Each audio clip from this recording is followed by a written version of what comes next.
this world that gonna hold me down. I'm gonna fly away. I'm gonna rise to be with Jesus. When I hear the trumpet sound, I'm gonna rise to be with Jesus. I'm gonna lay this whole body down. I'm gonna rise to be with Jesus. In the twinkling of an eye, I'm gonna rise to be with Jesus. I'm gonna tell this the world goodbye. I'm gonna rise to be with Jesus. When I hear the trumpet sound, I'm gonna rise to be with Jesus. I'm gonna lay this whole body down. I'm gonna rise to be with Jesus. In the twinkling of an eye, I'm gonna rise to be with Jesus. I'm gonna tell this the world goodbye.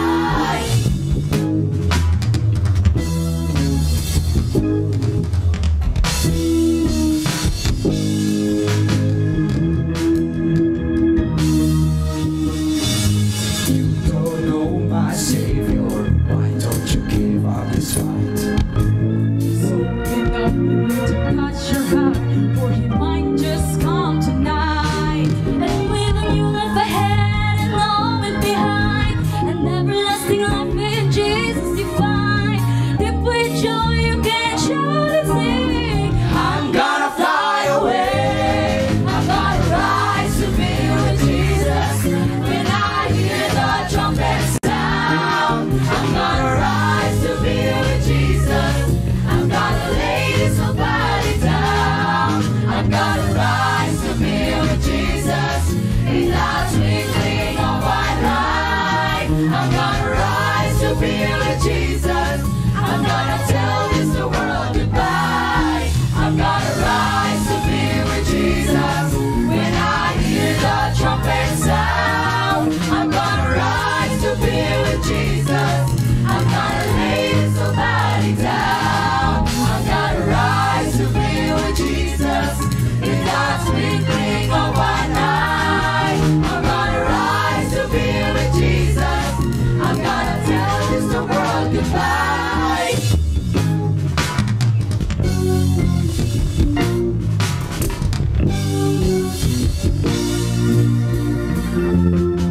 I'm gonna rise to be with Jesus.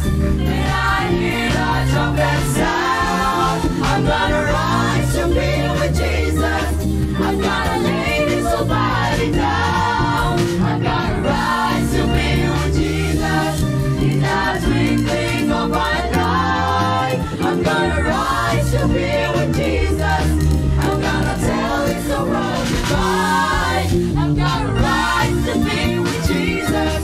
When I hear the trumpet sound, I'm gonna rise to be with Jesus. I'm gonna lay this whole body down. I'm gonna rise to be with Jesus. In the twinkling of an eye, I'm gonna rise to be with Jesus. I'm gonna tell this the world goodbye.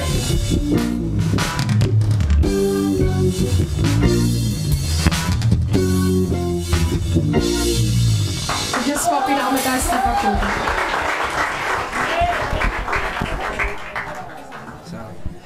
Hindi, wala tayo. So, kaya ngayon, minsan pa mga kapatid, may pagkilala ko na kanina, tanggapin po natin ang ating tagapagsalita. Pastor Ramil Ganado.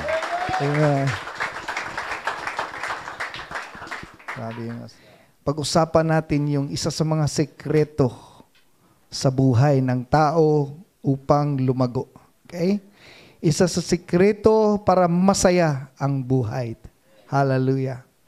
Honoring God by honoring the man of God. Paano natin i-honor ang Panginoon? In a way, by honoring the person given to us. Kung walang pastor sa buhay, I don't know. For us, if you have no pastor, you are not a true Christian. Okay? Pag wala kang pastor sa buhay mo, pag may dumadating sa church, always ang tanong ko, sino ang pastor mo? Wala yung masagot, for me, it's not a genuine Christian. Because a genuine Christian, mayroong person na accountable sa buhay niya. Okay? Somebody is accountable. Okay? Pag-usapan natin yan sa oras na ito. Okay, yung story natin is sa Numbers chapter 12. Sa Numbers chapter 12, verse 1 hanggang sa verse 2, si Miriam and si Aaron. Kilala ba natin sino si Miriam? Si Miriam at si Aaron ay kapatid ni Moses. According sa Micah chapter, ayon sa salita ng Diyos, I send Moses to lead you. Okay, Moses was assigned, appointed by God to lead the people or the Israelites. Okay? Miriam and Aaron spoke against Moses. Kaya yung text natin, no? If you want to see good days and if you love your life, no? Guard your mouth. Okay? Guard your mouth. Okay? So si Miriam and si Aaron, they spoke against Moses. Ano kayang pinag-usapan ng dalawa? Okay? Magkapatid yun. The eldest is Miriam. The younger one is Aaron. Alam natin yung story, si Moses gilagay sa basket. Okay? Pinalitaw doon sa ilog, si Miriam ang nakatingin doon. Nakabantay. Okay? Because they talk about because of the Ethiopian woman whom he had married. Ethiopian woman is, according sa mga Ethiopian, maitim yun sila. Hindi puti, hindi tisay. No? Black beauty, no? Ethiopian. Iba, may mga Bible scholar na nagko-comment na parang pangalawang asawa na ni Moses si Zipporah. Okay? Sorry, si Zipporah. Thank you, Pastor. Okay? So, they spoke against Moses. Ang issue is dahil sa kanyang napangasawa na Ethiopian woman. Ang layo, no? Hindi spiritual. Pinag-usapan siguro nila, hindi matanggad, siguro pandak, siguro maitim. Ano kayang pinag-usapan nila? Ito ang pinakaunang marites sa Bible. Ngunit, ayon sa salita ng Diyos, against. Okay? Pwede louder yung medyo para hindi masyadong Okay? They spoke against. So, ibig sabihin, hindi sang-ayon. I don't know kung ano yung pinag-usapan nila. So they said, sabi ni Miriam, has the Lord indeed spoke also only through Moses? Si Moses lang ba ang kinakausap ng Diyos? Right reasoning naman di ba? God can speak to every individual naman. Totoo naman din minsan. Okay? So, has He not spoken through us also? Hindi ba minsan ang Diyos nangungusap din sa atin? Okay? Wala tayong problema dyan. Ang problema, the Lord heard it. Narinig yon ng Diyos. Sabihan mong katabi mo, narinig ka ng Diyos. Sa iyong marites. Okay? What makes God surprising na kumbaga nakot yung attention ng Diyos? Okay? Bakit parang nabigla ang Diyos na nag-react? Ano kayang pinag-usapan nila? Ayon lang sa salita ng Diyos na binasa natin, yung asawa ni Moses, maitim. Ethiopian. So walang nakalagay na issue. Pero narinig sila ng Diyos. Okay? Buti na lang, asawa ng pastor natin dito, maganda.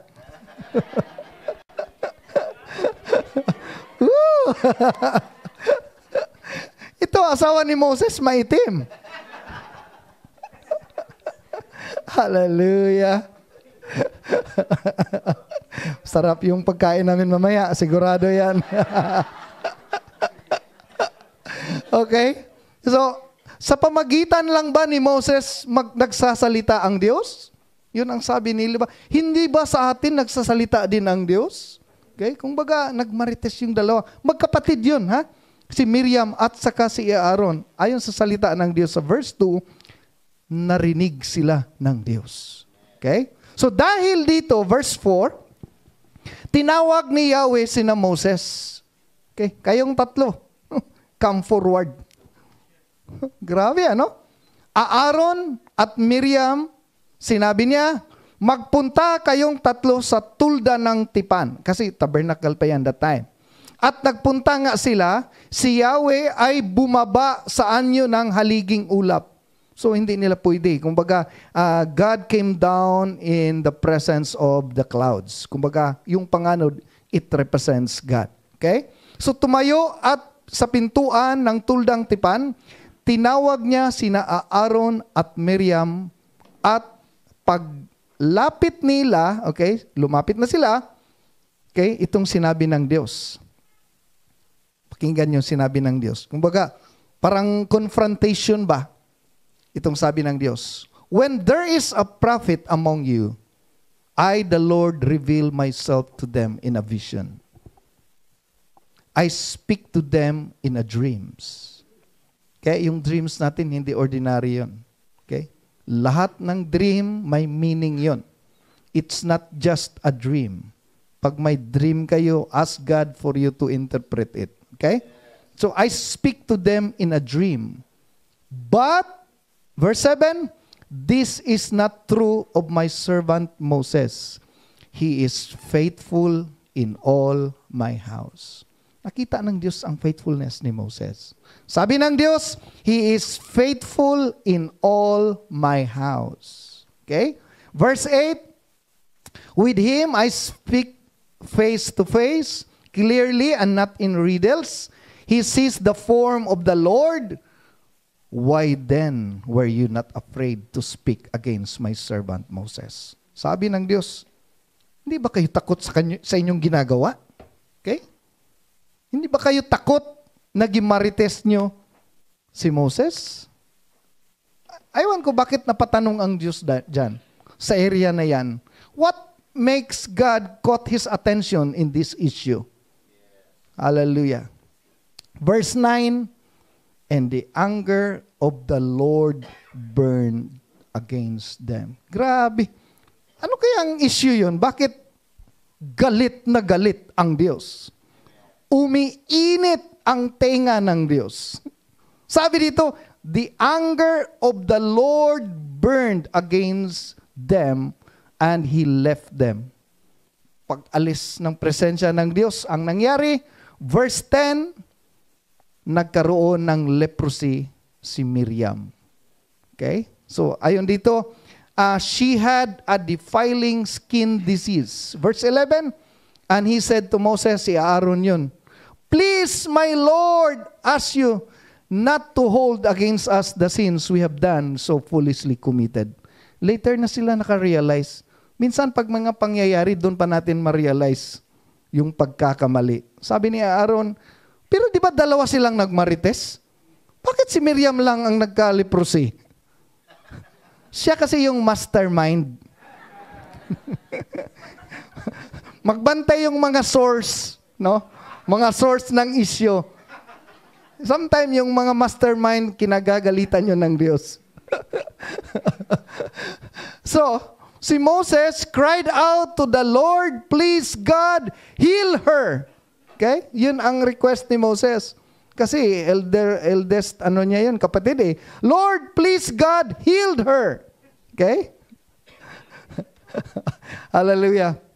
Then the Lord replied to Moses, if her father had spit in her face, would she not have been a disgrace for 7 days?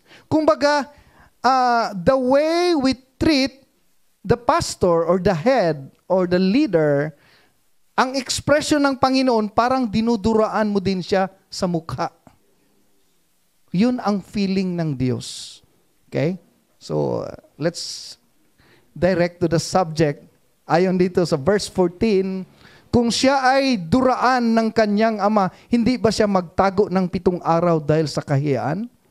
Sabi ng Panginoon, palabasin siya, okay, sa kampo. At ang nangyari doon is that, it represents sometimes that we will speak against our leaders, parang dinuduraan din natin yung mukha ng Diyos. Okay. Another story. Ang pinag-usapan natin is Numbers chapter 12. Atras tayong isang chapter, Numbers chapter 11. Now the people complain about their hardship in the hearing of the Lord. Okay, complaining na naman ito. Yung pagsasalita pa rin. Okay? So, ayon dito, nawala yung monitor ko. Okay. Ayon doon sa salita ng Diyos, nagmurmur yung mga Israelites. Numbers chapter 11. Puro sila reklamo. Ang daming mga murmurings. So, ang nangyari is that nagalit ang Diyos. Nagpaulan ang Diyos ng maraming apoy. Again, the same. Pagsasalita pa rin, yung murmuring. Okay? Philippians chapter 2, verse 14. Okay? Do all things without murmuring. Worship invite God's presence. Murmuring invites the devil. Worship is the atmosphere of God. Murmuring is the atmosphere of the devil. Okay? So, ayon dito sa verse 2, verse 1, when the Lord heard their murmuring, His anger was arose. Grabe, no? Yung pagsasalita natin, minsan hindi natin binabantayan. Okay? Hallelujah. So, His anger was arose. Again, for the second time, nagalit na naman ang Diyos. Then the fire from the Lord burned against them and consumed the outskirt of the camp. Grabe. Pagsasalita lang, ikinagagalit na ng Diyos. Okay? Verse 2. When the people cried out to Moses, he prayed to the Lord and the fire died down. So sabi ng mga tao, Moses! Tulungan mo kami! Grabe. Umuulan na ng apoy. Doon sa, camp. Outside the camp. Sabi naman ni Moses, wala siyang issue. Yung mga tao may issue. Pero si Moses, alam nila na siya lang ang may direct access sa Panginoon.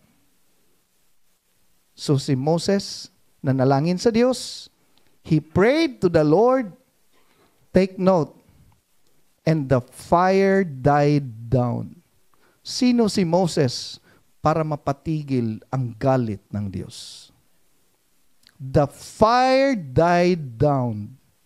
Okay? So sila ang sila ang nagkasala. Si Moses hindi kasali. Pero si Moses nag-intervene pa rin sa mga issues ng mga tao. Sabi nila, Moses, tulungan mo kami. Kaya ang nangyari, si Moses nanalangin sa Diyos. Sabi niya, Lord, please. And the Bible said, and the fire died down. Imagine, umuulan na ng apoy dahil sa galit. Pero dahil sa prayer ni Moses, tumigil yung apoy. Anong lesson natin dito? Okay? Number 1, God has a high respect to His chosen servant. Malaki ang respeto ng Diyos sa Kanyang pinili. It doesn't change the fact kung mayroon mang pagkakamali itong ating mga leaders, hindi pa rin nagbago na sila ay tinawag ng Diyos. Okay? Yung may mga weakness din kami. Pero God honors. Kahit nung mga weakness na yan, kaya minsan, pinag-usapan namin ni Pastor, kahit yung minsan, yung mga advices namin parang mali. But if the person submits to those advice, kung mag-submit ka lang, kahit yung mali, kayang i-rearrange ng Panginoon. Because He honors. Hindi niya pwedeng hiyain ang kanyang mga alagad. Yung mga pastor, hindi tayo matakot sa mga advices natin. Kahit minsan nagkamali ka na. Yes, let's face the fact na nagkamali talaga. But because the person submits to those advice, dahil sa submission, God can make all things to work together. Okay? So ito ang problema natin minsan. Okay? So, 1 Peter chapter 2 verse 13 hanggang sa 18. Mga alipin, magpasakop kayo sa inyong mga amo at igalang ninyo sila.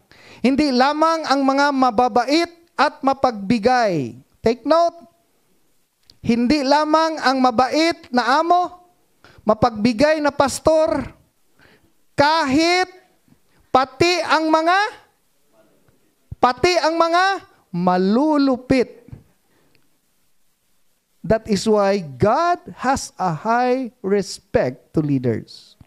Imagine kahit ang mga malulupit, magpasakop pa rin. Okay? Sapagkat kapuri-puri ang nagtiis. Grabe, magtiis ka na lang. Kapuri-puri ang nagtiis ng parusa kahit walang kasalanan.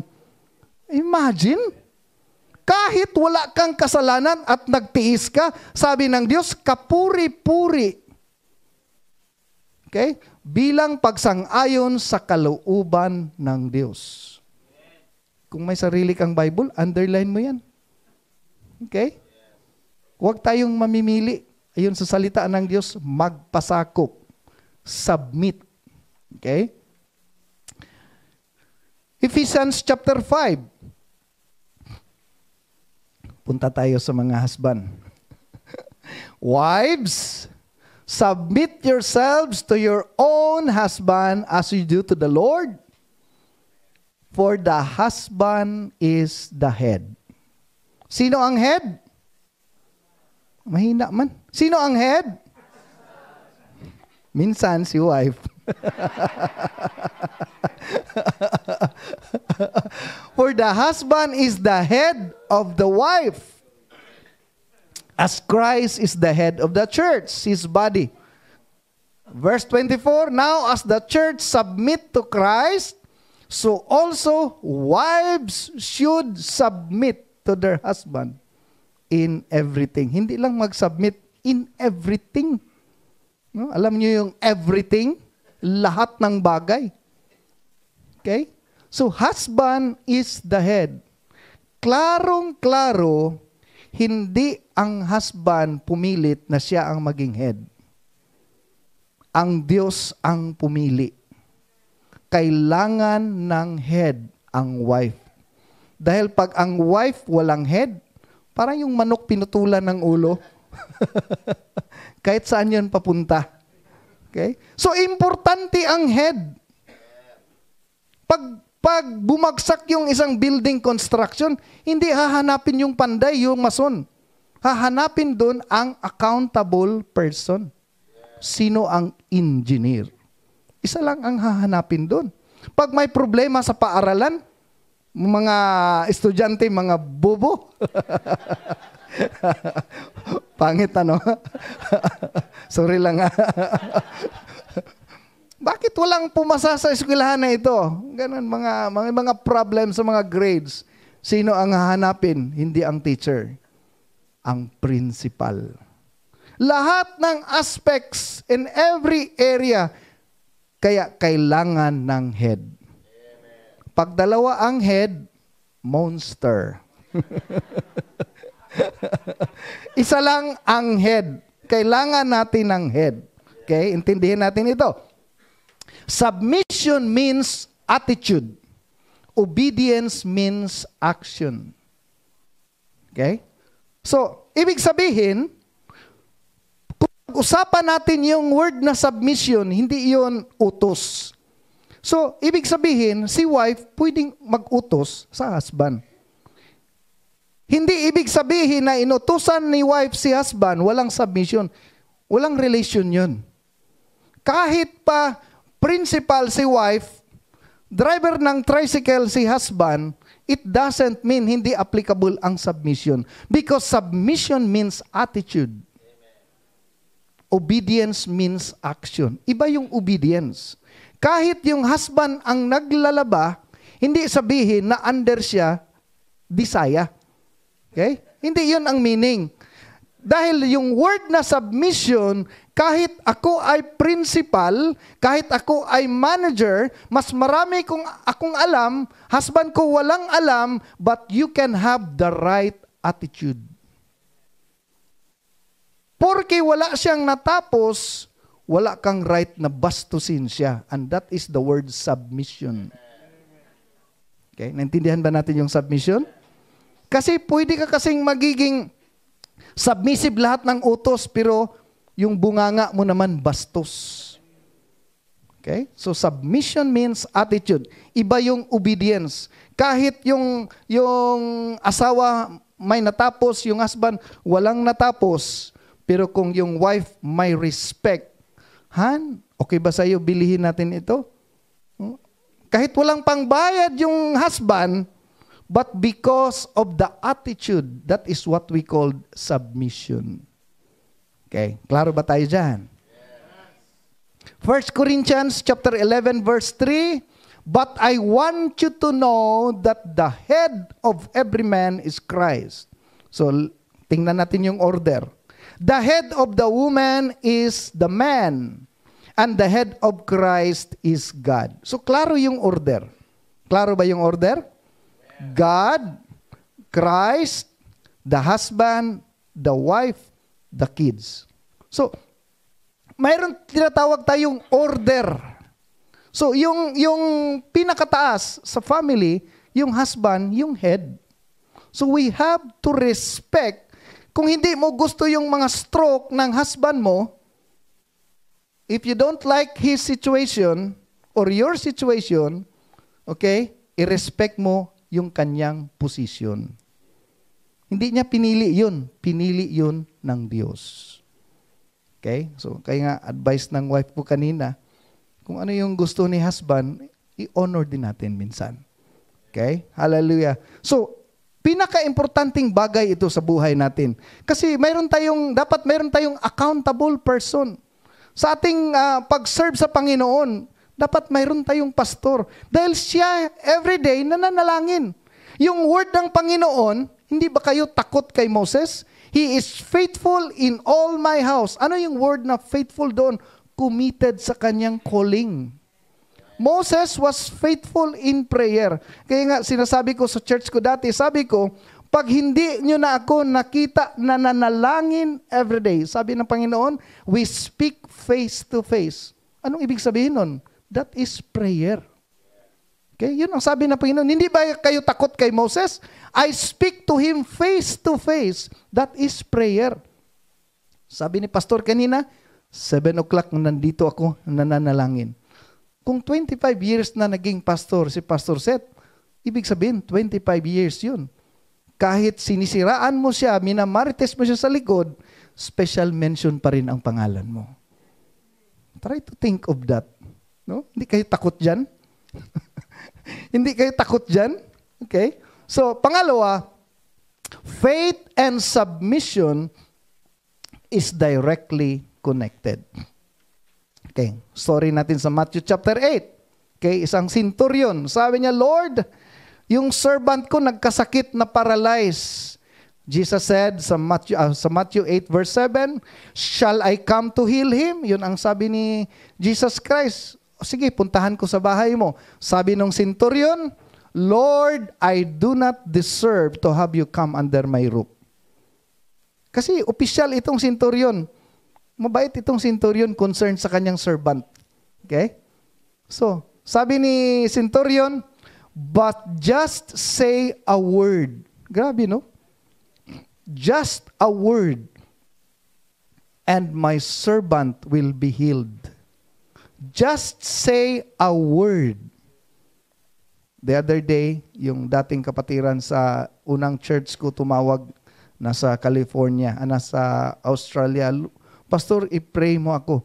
Kahit sa cellphone, I say a word, Lord, bless my sister. It's just a word.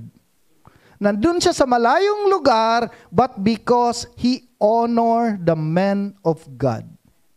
So itong nangyari, sabi ni centurion, just say a word. Itong sabi ni Jesus. Ano? Sabi niya, verse 9, sabi ni centurion, for I myself a man under authority. with soldiers under me. I tell this one, go, and he goes, and one that come, and he comes. I say to my servant, do this, and he does. When Jesus heard this, he was amazed. First time ko nabasa sa Bible na first time ni Jesus Christ na shock. Sa ibang version, marveled, no? Kumbaga, surprise. Maisip mo ba paano ma-surprise si Jesus Christ? Lord, wag ka nang pumunta sa bahay. Just say a word. Alam ko yan. Sa mga sinasabi ko lang, nag-uobey yung mga sundalo under ko. Sabihin mo lang. The Bible says, Jesus heard this. He was amazed. Tingnan mo anong sabi ni Jesus. I tell you the truth. I have not found anyone in Israel with such great faith. Wala pa ako nakakita sa Israel na may faith kagaya nito. Imagine, mas malaki pa yung faith niya kay David, kay Moses, at saka sa 12 disciples. Nakuha niyo ba? Sabi niya, not anyone in Israel. Sabi niya, sa Israel with such great faith. Kaya nga, na-amaze siya eh. Lord, sabihin mo lang. It means our faith and submission is directly connected. So, ibig sabihin, pag yung pastor, yung boss, yung head, kung sino yung accountable person sa life mo, minsan yung attitude nila na hindi mo gusto, it needs faith. Dahil kung mabait sa sayo, walang faith na kailangan doon. Kasi mabait siya eh. Pero kung malupit, pero kung hindi mo gusto yung attitude niya, pinutol yung allowance mo, cut off ka na, Lord, increase my faith. We need great faith. Sabi ng Panginoon, wala pa ako nakakita ng ganitong faith. So, ano nangyari doon? Because this centurion understand the power of submission. Kaya mga kaibigan, kailangan natin ng pastor. Delikado pag imaritis natin si pastor. Dahil kahit minamaritis natin, nagpipray pa rin yan sa atin. Okay? So, pag sinabi ni pastor, talon ka dyan sa second floor, talon ka. Pag sinabi ni pastor, pasagasa, pasagasa ka na. Baka sa isip mo, anong doktrina na ito? Pero ito, walang pastor magsabi sa iyong tumalon ka. Walang pastor magsabi sa iyong magpasagasa ka.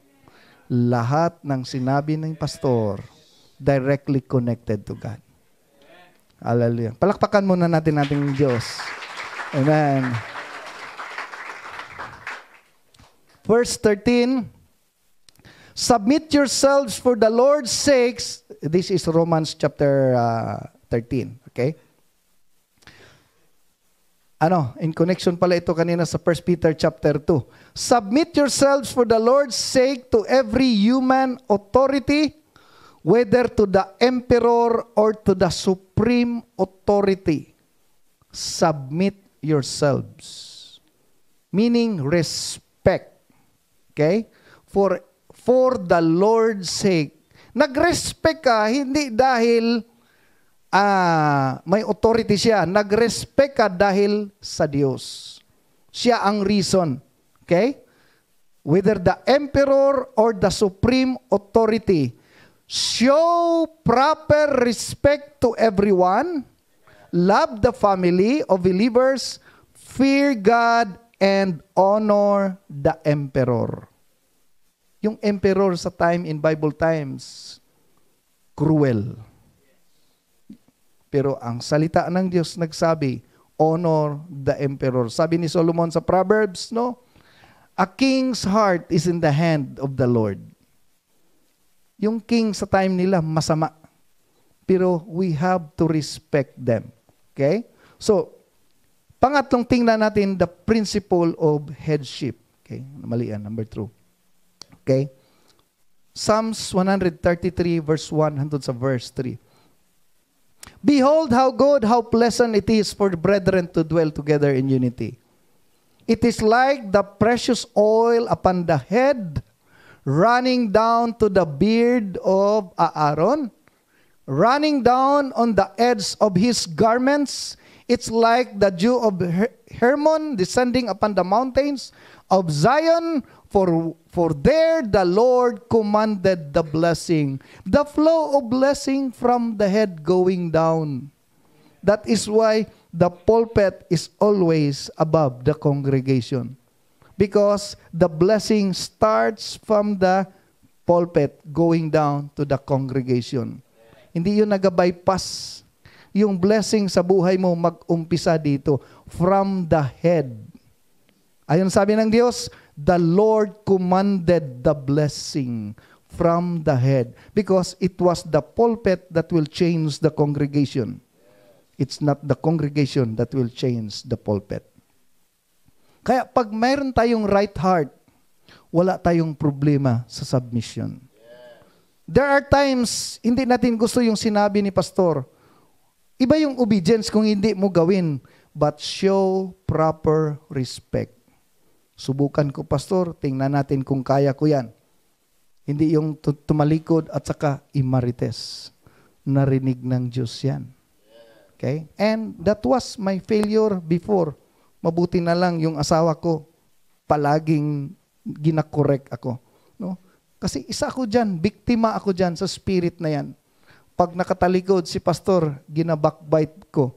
But later, I realized, ako din myself nagsasuffer. Because we need accountable person sa buhay natin. Nung nagkasala si Adan, si Eva, si Adan ang hinanap. Alam ng Diyos, because God has a high respect to the man. Nagkasala si Eva, hindi niya hinanap si Eva, hindi niya tinanong si Eva, ang tinanong niya si Adan. So, Israel is a male-dominated country. So, ibig sabihin, kahit yung mga asawa nga ng mga great men in the Bible, hindi nakalista eh. Okay? Malaki yung respeto ng Diyos sa mga lalaki. Okay? God is calling for all men to make a stand. Kaya nga yung namatay sa Egypt, yung mga firstborn men, lahat ng male belongs to God. So, grabe.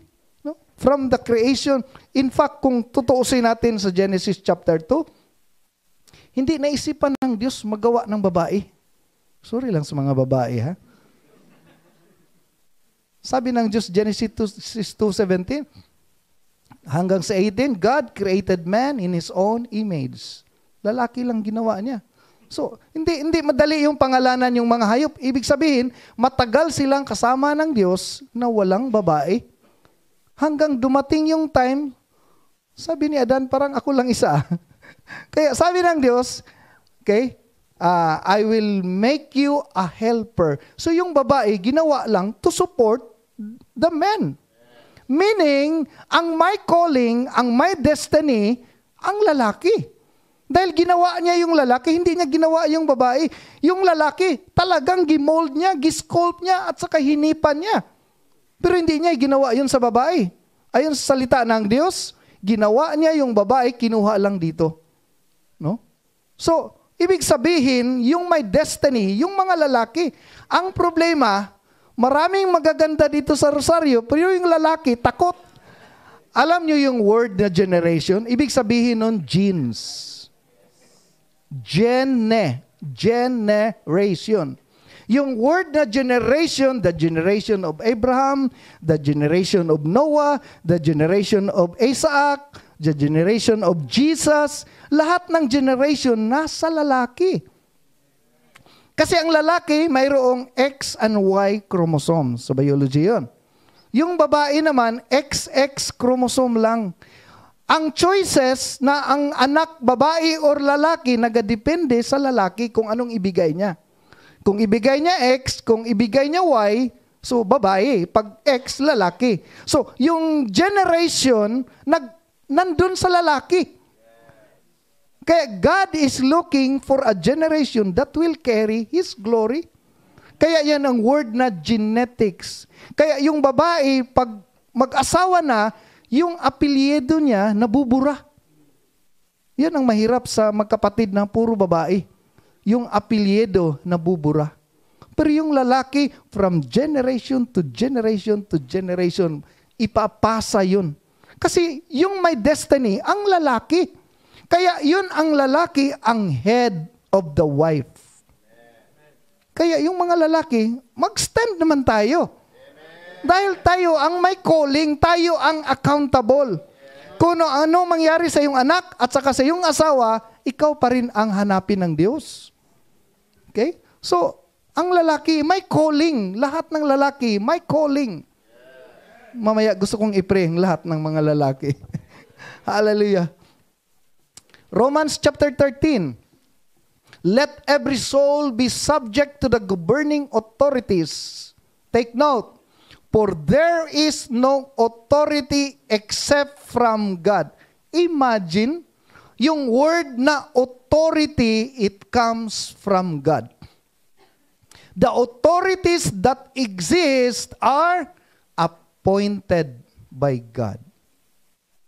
So lalaki, you are appointed. Pinili ka ng Diyos na ikaw ang magiging head sa family. Pagdating doon sa langit, sabi ng Diyos, lahat ng lalaki na nangunguna sa pamilya sa kaliwa, lahat ng pamilya na ang babae ang nangunguna sa kanan. Ang babae ang head sa family, ang taas ng pila. Yung lalaki ang head sa family, isa lang. Sabi ng Diyos, nakakahiya kayo. Halika nga, i-share mo sa kanila, paano mo nagawa ikaw ang head sa iyong wife? Tumayo yung husband. Actually, Lord, sabi kasi ni Mrs., dito daw ako tatayo.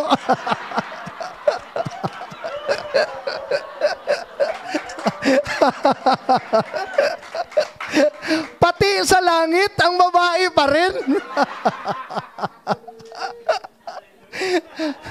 Sabi kasi ni Mrs. Lord, dito daw ako tatayo. Tinulak lang pala siya. Ang problem natin sa generation ngayon, inaagaw ni Satanas ang headship. Kinukuha ni Satanas yung headship. Kaya maraming babae na nagra-rise up. Marami ng mga, yung Gabriela silang. Sabi ni Sister Malu, mga kabitin yan. Lumalaban yan. Wala tayong magawa dyan. Alam nyo ba na may studies, no, doon sa ringside, no? According sa studies, nandun yung mga psychologists. Inobserbahan nila ano yung reaction pag ang kaharap ng lalaki sa boxing babae. So ngayon, yung right corner tinawag na.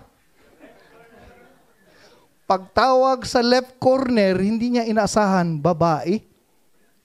Sabi nung boxer, wala sa usapan ito.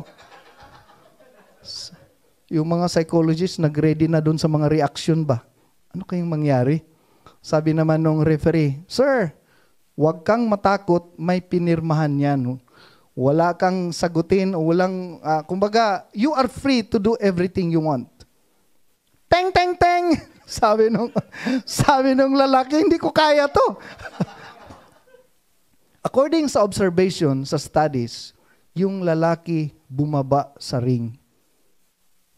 Na found out, pag ang babae mag-rise up, the man has the tendency to withdraw. Kaya pala minsan, yung headship ng lalaki, bumababa. Dahil yung babae ang nangunguna. Tinutulak. Diyan ka tatayo. Proud na sana si Jesus Christ ba? Proud na siya, at least mayroong isa. Kaya minsan sa bahay, yung mga desisyon na sa babae, which dapat hindi ganun. Yes, there are times pinag-usapan yun. There are times ang babae naman talaga ang magaling sa bahay. But there are times inuunahan na natin yung ating mga husband to the point na hindi na sila mag-rise up. Kung gusto nyo maging pastor yung husband nyo, push them into leadership because they have their destiny. You could be the hindrance. At one time, yung asawa nga sabi niya, hindi nag-faithful yung husband niya dahil baka daw mapastor. Ngayon yung pastor niya, yung lalaki, hindi nag-faithful sa church, nag-request na naman, Pastor, tulungan mo yung husband ko na maging faithful uli para maging pastor. But it's too late. Nawala na yung desire niya. Kaya ito sa Romans chapter 13, it exists because it was appointed by God. Kaya never tayo nag-practice. We are not against, but hindi natin gina-practice yung babae na mag-rise up. Kasi kung babae ang mag-rise up, at saka yung husband doon sa likod, amen, amen, praise God. Tapos yung asawa naman, matapang na mangaral, baka yung spirit mag-ano dito. Okay? So hindi natin gina-practice. Though hindi naman kasalanan yun, but we are not practicing it here na. Kaya walang babae tayo na pastor. Okay? So, whoever resists authority, sabi ni Paul, resist the ordinance of God. Grabe. If you resist authority, you resist the ordinance of God. Sabi dito sa verse 4, for He is God, ministers to you for good. Therefore, you must be subject. Ibig sabihin, kailangan i-honor natin yung authority, the law of the land. Okay? So, Ephesians chapter 22, 5 verse 22, wives, submit to your own husband. Own husband. Bakit ganon? Hindi pwedeng mag-submit si Sister Malo sa hindi niya husband. Alangan, isubmit niya yung ibang husband. Kailangan sa kanyang husband. But because there are times, yung mga babae, ang galing mag-submit sa kanilang mga boss. Ang galing mag-submit sa ibang mga leaders. Yung iba nga, galing mag-submit kay pastor. Yes, pastor. Yes, pastor. Pero yung husband niya, nandyan ka na naman. Magaling mag-submit kay pastor, pero hindi sa kanyang husband. Kaya sabi dito, submit to your own husband. Okay? For the husband is the head. Okay? Gusto ko lang ibigyan ng yung mga lalaki na dapat tayo ang magiging head sa family. Okay? So always pray for those in authority. Ibig sabihin, ginapray natin sa ating screen minsan yung mga headship natin from Luzon, Visayas to Mindanao, until sa Prescott, because our blessing are attached to their authority. Nandito ako dahil sa aking head. Kung hindi dahil sa aking head, hindi ako makapunta dito. Ganyan ang buhay mo dahil din sa iyong attitude towards headship.